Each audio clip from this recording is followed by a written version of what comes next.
He had always believed the land would outlive him. It stretched wide and open, a quiet piece of earth that had been part of his family's life for as long as anyone could remember. Long before paved roads and streetlights reached the area, this land had been fields, trees, and silence. It was not just property on paper, it was memory. It was where older generations had worked, argued, rested, and dreamed. Every corner held a story that did not need words to be understood. He lived nearby, close enough to walk the land whenever he wanted. Some mornings he would stand at the edge of it, hands in his pockets, watching fog lift slowly as the sun rose. Other days he would check fences, clear debris, or simply sit and listen. Birds, wind, distant water.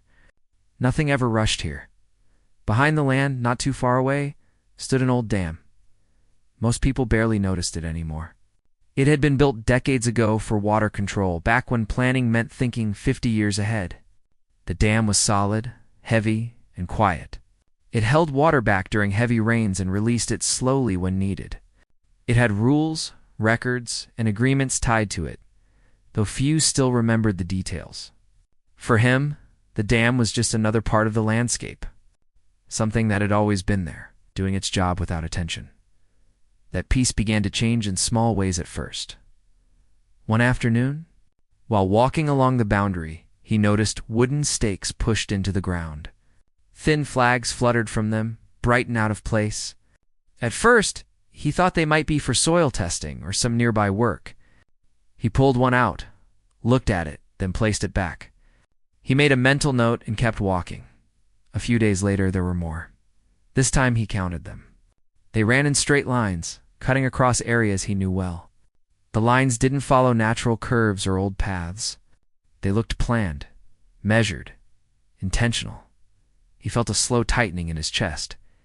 He contacted the local office, asking if there was any approved work happening near his land. The answer came back unclear. No direct permit listed his property, but there was mention of adjacent development. He was told not to worry. Sometimes surveyors worked ahead of time. He tried to accept that explanation. Then the trucks arrived. Large vehicles rolled in early one morning, leaving tracks in the dirt. Heavy equipment followed. The sound of engines replaced the quiet. Dust hung in the air. Workers moved quickly, unloading materials and marking areas with spray paint. He stood at a distance, watching, confused and angry. He approached one of the workers and asked what was going on. The response was casual. A housing project. 35 homes. Approved plans. Everything was legal, he was told. He laughed at first, thinking it was a mistake. When he said the land belonged to him, the worker shrugged. That wasn't his problem. He was just following instructions. By the end of the week, the mistake no longer felt small. Earth was being moved. Trees were cut. The land was changing shape under machines that did not ask permission. Each day brought more progress. Foundations were marked. Concrete trucks arrived. Temporary signs went up with company logos. He did not recognize. He went home and pulled out old documents, deeds, maps, tax records. Everything pointed to the same truth. The land was his. Always had been. Still, construction continued. He contacted lawyers, offices, and agencies. Phone calls were passed around. Emails were answered slowly, if at all. One person blamed another. Another said it would take time to investigate. Meanwhile, the land was being built on piece by piece. At night, sleep became difficult. He replayed the sounds of machines in his head. He thought about his parents walking that same land, about promises made long ago that it would stay untouched. He felt like he was watching something being taken, while everyone told him to be patient. Neighbors began to ask questions.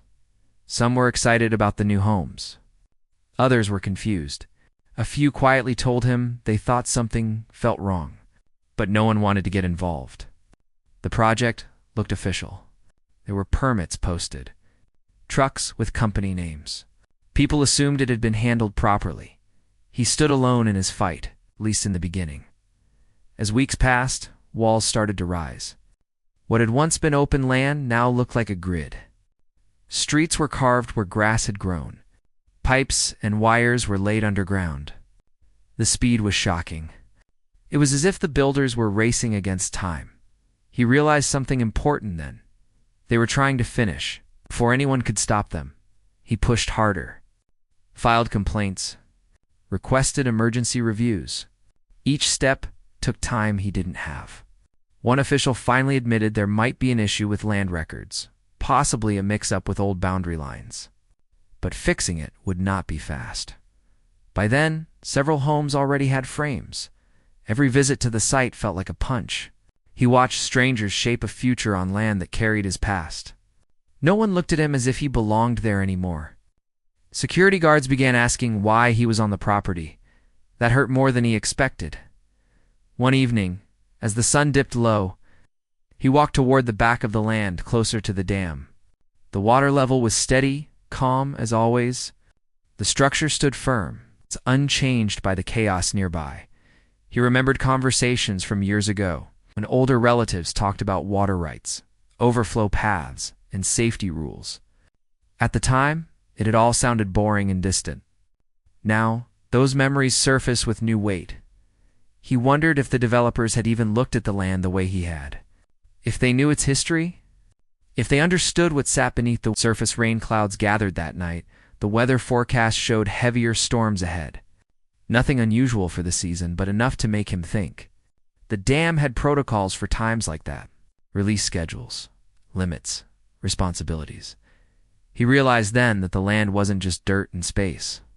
It was connected to systems, agreements, and decisions made long ago. Decisions that still mattered. As the first drops of rain fell, he stood by the window, watching headlights from construction trucks fade into the distance. The project would continue tomorrow. He knew that, but he also knew something else. This wasn't over. They might have paperwork, machines, and speed, but he had knowledge, patience, and a land that remembered its purpose. The dam remained quiet in the dark, holding back more than just water. And for the first time since the construction began, he felt a shift. Not hope exactly, but resolve.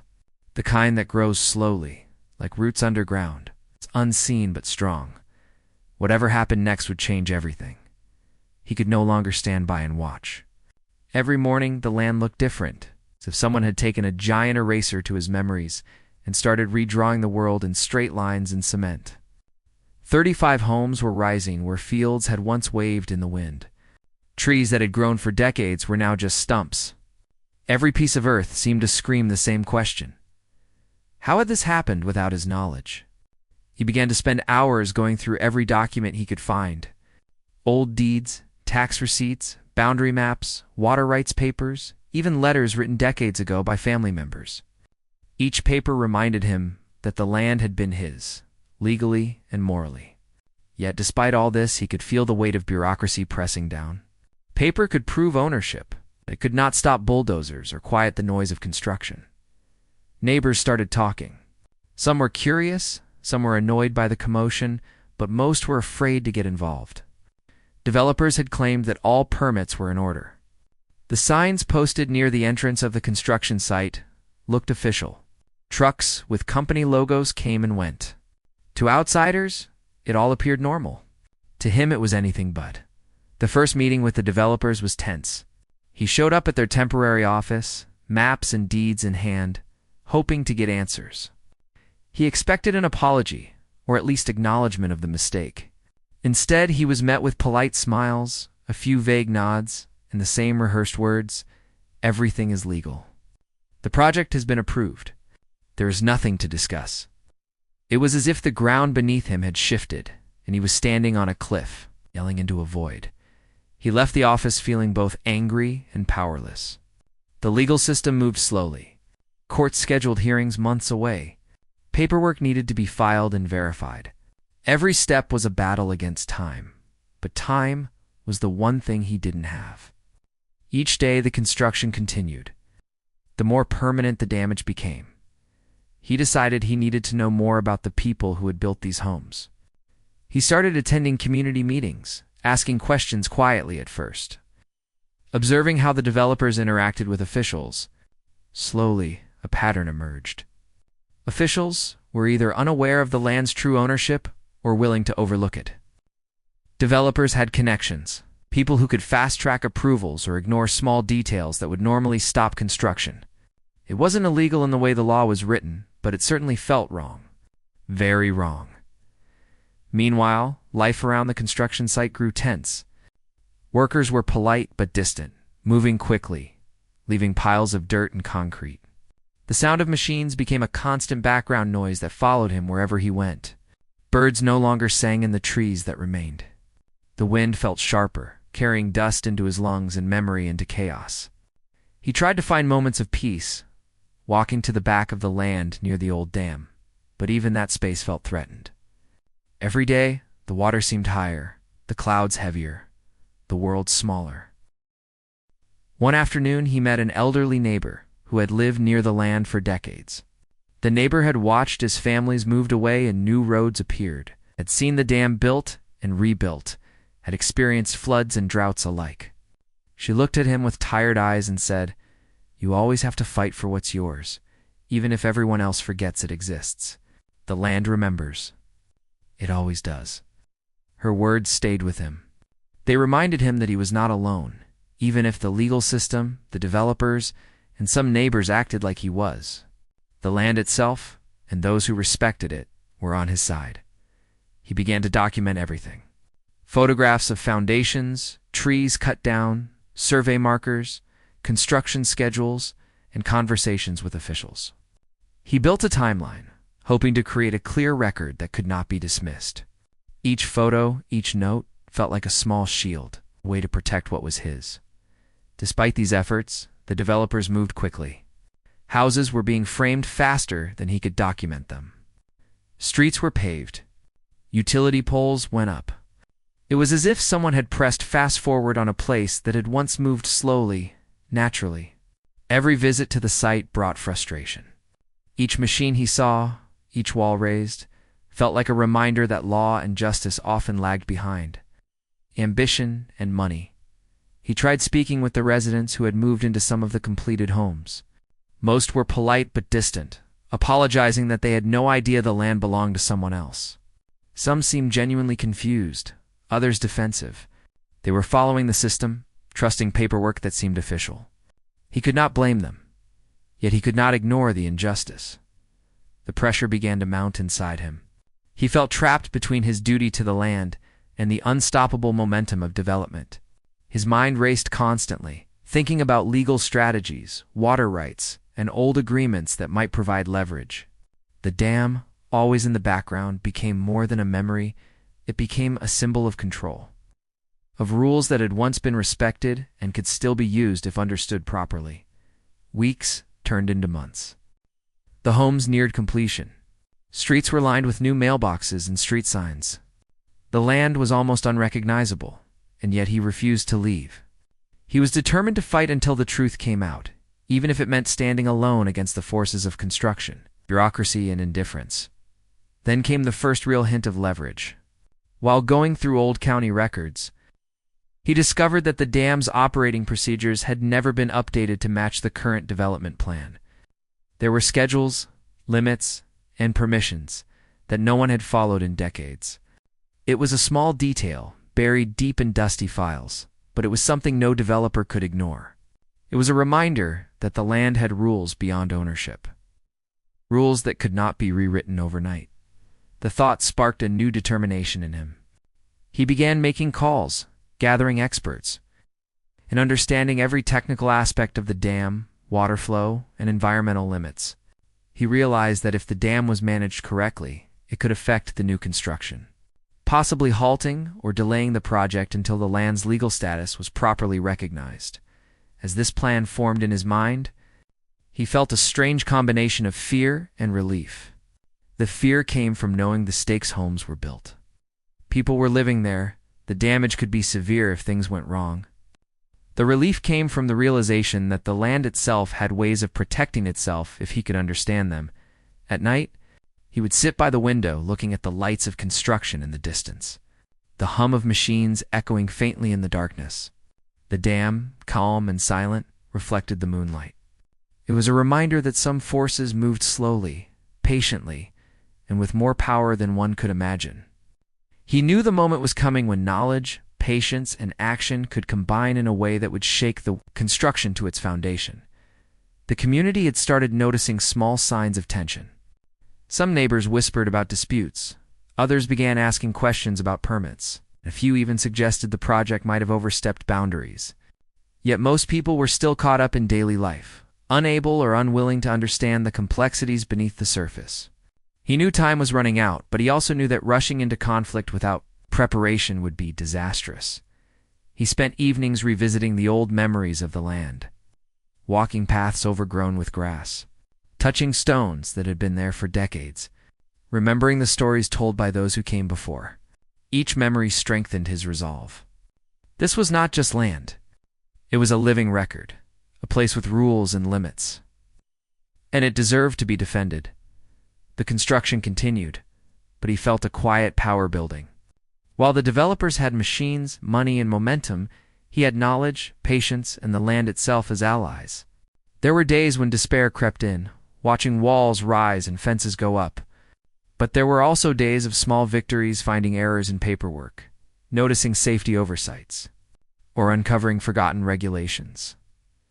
By the time the houses were nearly complete, he was ready.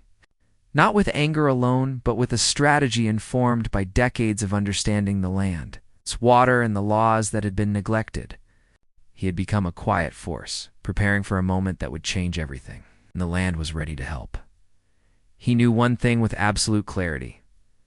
This fight was not just about ownership anymore. It was about respect. Respect for history, for nature, for rules that had been ignored, and for the life and memory the land carried. Whatever happened next, he was determined that the land would speak for itself. And anyone who thought it could be silenced would soon realize that patience, knowledge, and quiet determination could not be ignored. The days ahead promised conflict, uncertainty, and difficult choices. But the foundation for action was set, and the first moves toward reclaiming what was his had begun. He would wait. He would observe.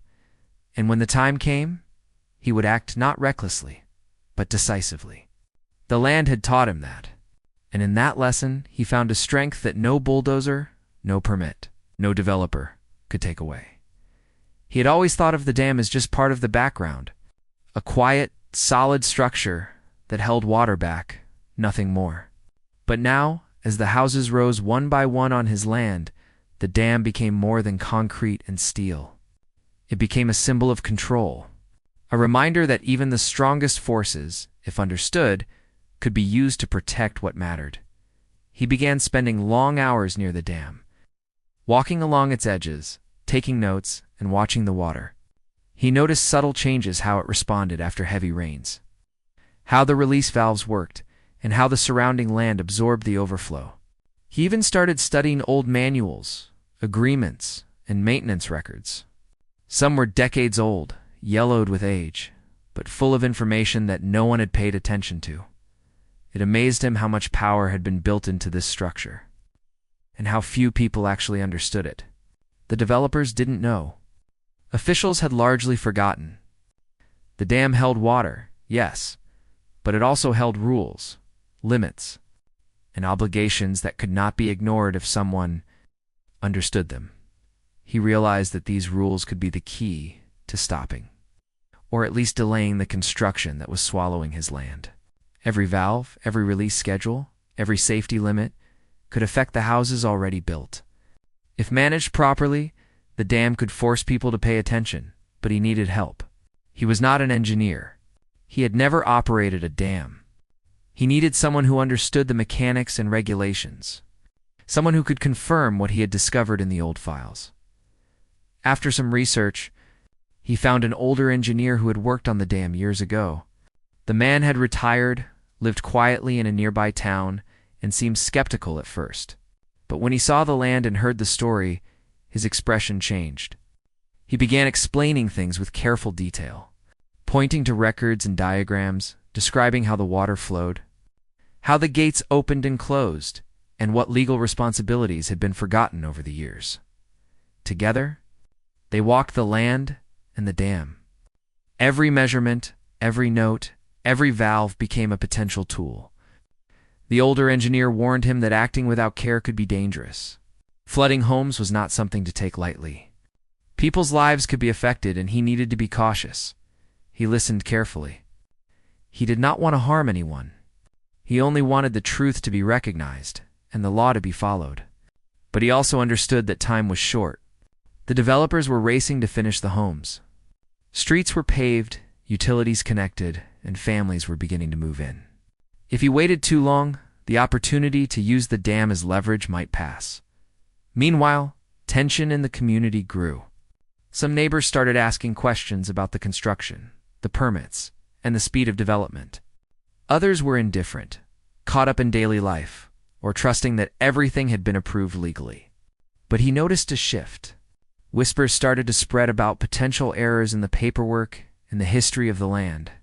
The developers sensed it too, growing more defensive in meetings and less willing to explain details. He continued documenting everything. He took photographs of foundations, streets, and utility lines.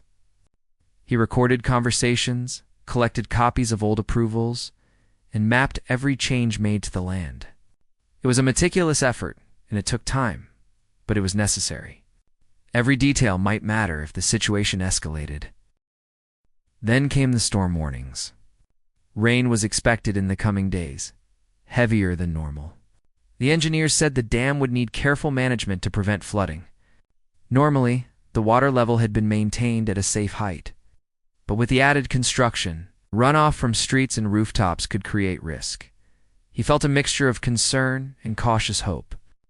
Concern for the people in the newly built homes, and hope that this could finally bring attention to the legal and environmental mistakes that had been ignored for so long.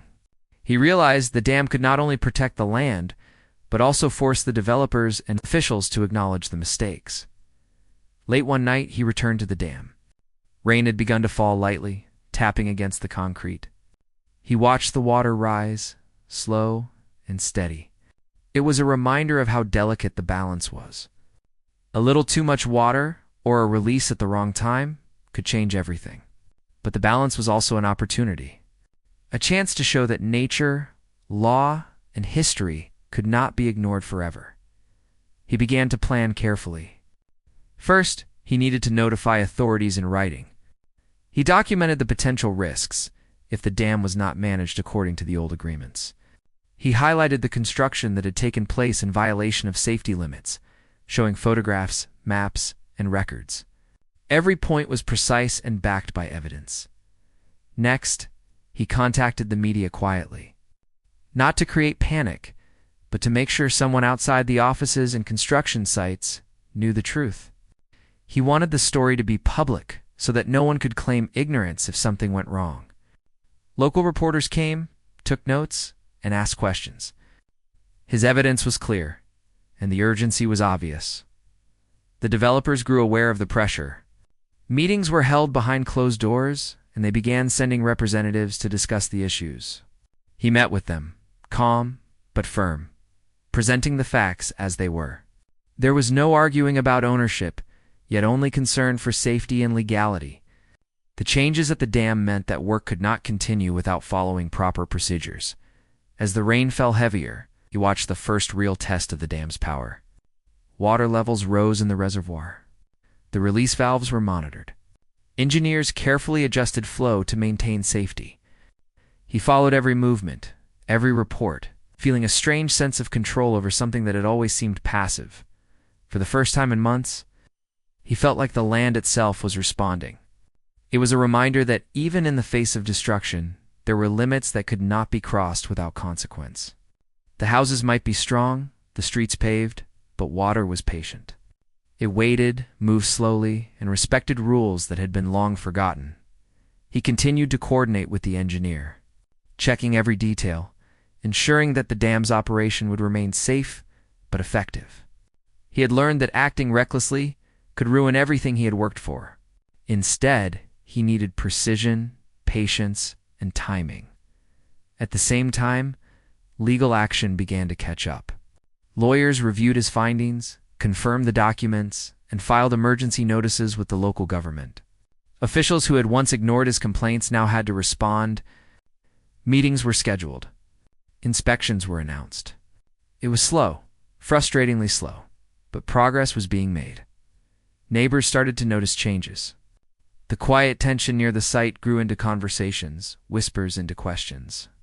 Some residents began to fear the rising water levels, unsure of what could happen if the rain continued. Others started to question the legality of the homes they had moved into. He did not gloat. He simply observed, knowing that awareness was part of change, as the storm continued. He spent long nights near the dam, listening to the water, watching the gauges, and planning the next steps. The engineers remained close, guiding him carefully, making sure everything was within legal and safe limits. Each hour felt heavy with possibility. One small misstep could undo all the preparation. But every careful choice brought him closer to reclaiming the land. Then, on the third day of rain, an unexpected shift occurred. Water levels rose higher than predicted, testing the limits of the system. Engineers moved quickly, adjusting gates, opening emergency channels in a controlled way. The construction site was at risk, but no homes were in immediate danger. It was a warning, a reminder of the consequences of ignoring regulations in history. The developers finally noticed the seriousness of the situation. Meetings were called in a panic. Engineers explained the risks. Officials acknowledged mistakes. He remained calm, presenting only facts. The dam, the rain. And the land had created a moment where the truth could no longer be ignored by the fourth day. The urgency became undeniable. Work at the site was slowed, some sections temporarily halted. Authorities began reviewing permits with renewed attention. For the first time, it seemed that the land's history, its rules, and his persistence could influence the future. Late that evening, standing on the edge of the dam, he looked over the reservoir. Rain fell steadily, clouds reflecting on the water. The sound of machines was quieter now, replaced by water moving patiently through channels. He realized that the struggle was far from over, but he had found leverage, a way to turn knowledge and patience into power. The land. The dam and the records of decades had become allies. He understood that fighting injustice required more than anger. It required awareness, strategy, and respect for forces that others underestimated. The houses might still stand. The streets might still be paved. But the rules could not be ignored. For the first time, he allowed himself a small sense of hope. Not hope that everything would be perfect, but hope that the truth could be recognized, that the mistakes could be corrected, and that the land could finally be protected as the storm eased. He made plans for the next steps, coordinating with officials, documenting every change and preparing for legal action. He knew the battle would continue, but now he had clarity, and he had allies who understood the dam, the land, and the law, and for the first time since the construction began, he felt that the tide was turning. The land was speaking, the water was moving, and the rules could no longer be ignored. The moment of reckoning was approaching, and he was ready. Rain had been falling steadily for hours when the first real signs of change appeared. He stood at the edge of the land, looking at the houses that now filled the space that had once been open fields. The water in the reservoir behind the dam had risen higher than he had ever seen it. The engineers had warned him to expect pressure, but seeing it in person, feeling the weight of all that water, made the stakes undeniable. Every wall, every foundation, every street now depended on careful decisions that balanced safety, law, and consequence. He watched as the first emergency signals blinked on. The dam's monitoring system indicated the water was approaching critical levels. He knew this was the moment when years of preparation, knowledge, and observation would be put to the test. He had spent months understanding how the dam operated, what limits could not be crossed, and how any misstep could affect the construction and the homes that had been built. Now, all of that knowledge mattered. The developers were panicking. Trucks were being moved, and workers ran to check pumps, gates, and channels. Officials arrived at the site in urgency, realizing for the first time the seriousness of the situation. They had ignored warnings before, dismissed concerns, and assumed that construction would continue without consequence. Now, they faced the reality of a system that would not bend for shortcuts or permits. He remained calm, standing quietly near the edge of the reservoir, speaking only when necessary to the engineers. Every adjustment they made to the valves was precise. Every measure was taken to ensure no one was harmed, while demonstrating that rules and history could not be ignored. The water rose and fell under their control, a reminder of forces larger than money, ambition, or bureaucracy. Some of the new homeowners were terrified. They had moved into homes without knowing the full history of the land. They did not understand how precarious the situation was. Rainwater began pooling near streets, seeping into newly paved areas, testing drainage systems that had been hastily constructed. While nothing catastrophic had occurred yet, it was enough to force developers and officials to pay attention. He realized that this was the turning point. It was no longer a fight about paper or permits alone. The land itself had become an active participant. The dam, once just a background structure, now controlled the pace, pressure, and outcome. Every release of water had a consequence. Every adjustment influenced how quickly construction could continue, or how safely it could proceed. The engineers worked with him closely. They calculated flow rates, measured water pressure, and monitored every channel. He learned to read the gauges, to understand what the movement of water meant in real time. He could anticipate where pressure would build, which streets might become affected, and how small delays could have large ripple effects on the construction. It was a balance of caution and strategy. As the hours passed, tension grew. He could see the developers' frustration. They were used to moving forward without delay, confident that paperwork and connections would keep them safe. Now, they had to wait, adjust, and respond to forces they could not control. Officials were forced to review documents, check permits, and ensure that safety protocols were followed. The land, guided by water and law, was demanding respect. Rain continued throughout the night. Thunder rolled in the distance, echoing off the hills surrounding the land. The water level in the reservoir climbed steadily. He monitored it closely, aware that the balance between safety and pressure was delicate. One small error could lead to flooding or damage, but every correct adjustment demonstrated that knowledge, patience, and understanding could protect both the land and the people affected by the UHE. Construction. Some workers began to evacuate sections of the site. Equipment was moved to higher ground. Temporary barriers were placed around areas that were at risk. The developers argued, shouted, and tried to find ways to bypass the delays, but the rules were clear. The dam could not be ignored, and neither could the laws that governed the land by morning. The rain had slowed, but the consequences of the night's events were clear. Some streets were partially flooded, foundations had been tested by water runoff, and the hastily constructed drainage systems had shown weaknesses. It was a controlled warning, enough to make the developers understand that moving forward without proper planning was impossible. Officials held a meeting at the site. He presented documents, photographs, and reports from the engineers. They went over every point carefully, reviewing old agreements, permits, and records that had been overlooked. It became undeniable. The land had been built on in ways that violated rules, ignored history, and underestimated natural forces. The developers were forced to pause construction in certain areas. They had to reinforce foundations, repair drainage, and ensure that safety protocols for flooding were in place. Some houses were left empty until modifications could be completed. It was not a dramatic disaster, but it was a clear signal that shortcuts had consequences. He walked the land slowly, inspecting areas affected by runoff and minor flooding.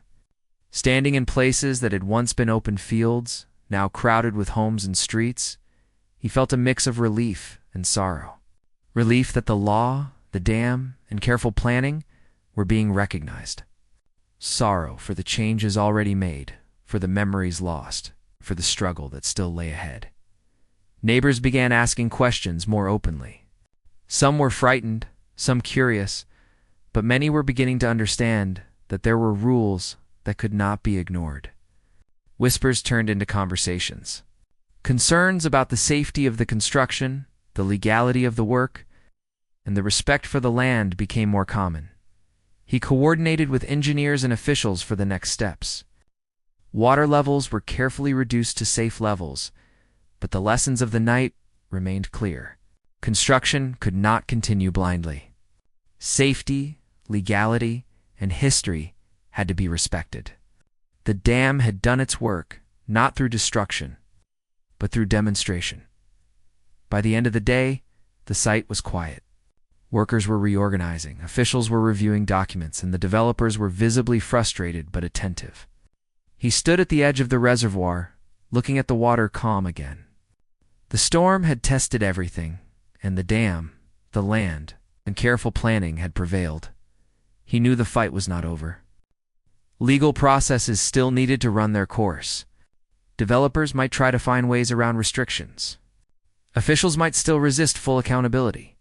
But the turning point had arrived. The land had spoken, and its message could not be ignored.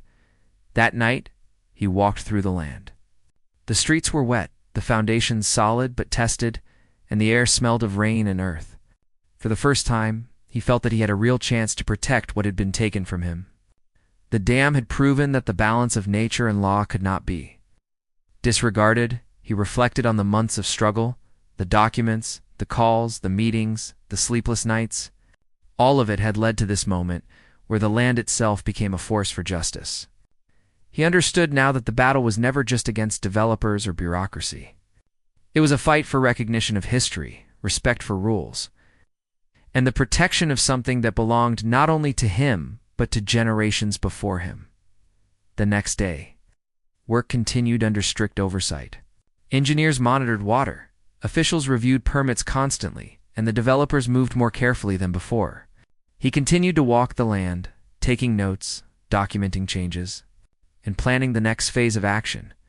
It was a long struggle ahead, but he had learned something vital: when knowledge, patience, and the forces of nature aligned, even the fastest, strongest, and most confident opponents could be forced to recognize the truth as the sun set.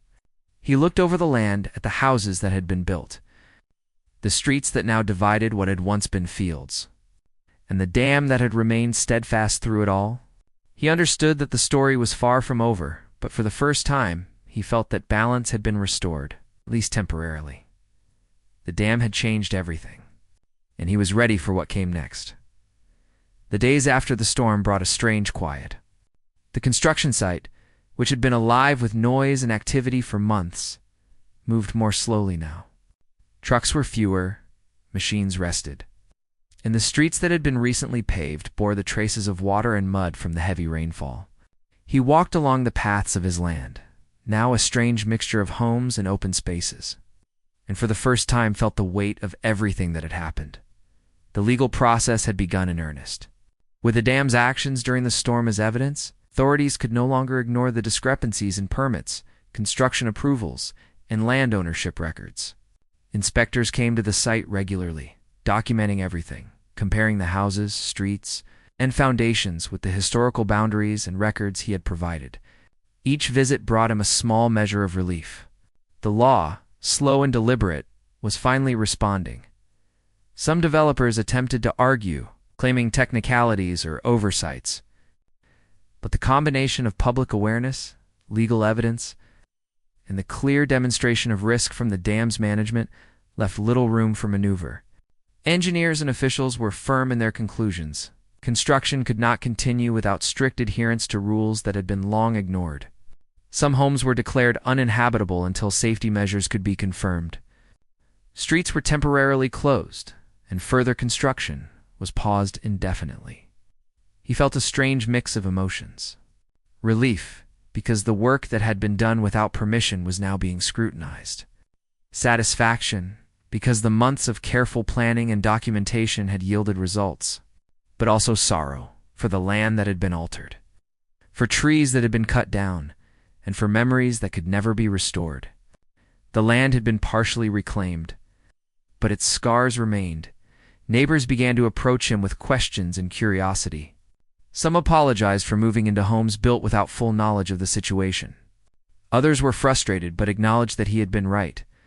Slowly, a sense of community awareness began to take shape. People began to understand that land rules, and nature could not be disregarded without consequence. He continued documenting everything. Each meeting, each inspection, each adjustment to the land and dam operation was recorded meticulously. His files, once a personal archive of frustration and hope, had become a critical part of the legal process. Engineers consulted him on water management. Officials sought his knowledge of boundaries and history. And even some developers reluctantly acknowledged that they needed to follow the proper steps. The dam itself had become more than just a structure. It was a symbol of balance. Carefully managed, it demonstrated that power. When combined with knowledge and patience, could influence events without causing unnecessary harm. It had stopped the construction in its tracks, forcing accountability and attention. He understood that the storm had been a test, not a disaster, but a demonstration of the importance of rules, preparation. In respect, repairs and adjustments to the site continued over the following weeks. Foundations were reinforced, drainage systems improved, and safety inspections conducted. The developers, once confident and hurried, were now cautious and attentive. Officials made sure permits were reviewed thoroughly, and temporary halts on construction remained until all legal and safety requirements were met. He walked the land daily, observing, learning, and documenting. But now, with a sense of calm determination, he began to reflect on the journey that had brought him here. The months of frustration, anxiety, and sleepless nights had tested his patience and resolve. Every small step, every call, meeting, photograph, and document had been necessary. He realized that the fight had not been against the developers alone, but against the neglect of rules, history, and respect for land. The dam had taught him that forces larger than himself could be allies if understood and respected. Some of the residents who had moved into pleated homes remained unsettled. They worried about flooding, safety, and the legality of their purchase. He spoke with many of them, patiently explaining the situation, sharing knowledge about water management, assuring them that the goal was not to harm anyone, but to restore balance and fairness. Many listened, some reluctantly, and gradually began to understand the importance of following rules and respecting boundaries. The media, which had quietly followed the story, began to report on the unusual situation. Articles highlighted the legal discrepancies, the risk of construction without proper review, and the role of the dam in demonstrating the consequences of oversight. Public attention grew, adding pressure to ensure that all actions taken were careful, lawful, and responsible. He did not seek attention, but he understood that awareness helped protect the land and its rules. Over time, the developers agreed to partial demolition and reconstruction in some areas, following proper guidelines and permits. Roads were rerouted, drainage systems rebuilt, and foundations corrected. The process was slow and expensive, but necessary. It was a clear reminder that shortcuts and negligence carried real consequences. He continued to walk the land. Reflecting on the changes, the open fields of his youth had been reduced, but the land's story had endured. Every tree that remained, every contour of earth that had been preserved, every measure of water in the dam carried memory and purpose. He had fought not just for ownership, but for the recognition of history, safety, and natural law. Friends and neighbors began to respect his persistence. They saw that his knowledge, patience, and careful strategy had made a difference. Some approached him for advice on land management and local regulations. He shared his experience quietly, hoping that others would learn from the struggle and understand the importance of vigilance, preparation, and respect for land and nature. He also began thinking about the future. While the immediate battle had been won, the lessons remained. Land must be protected, rules followed, and natural forces respected. He realized that ownership was not just a matter of paper, but a responsibility to the land, the community, and the generations that would come after. The dam continued its quiet work. Water levels were monitored carefully, channels maintained, and schedules followed precisely.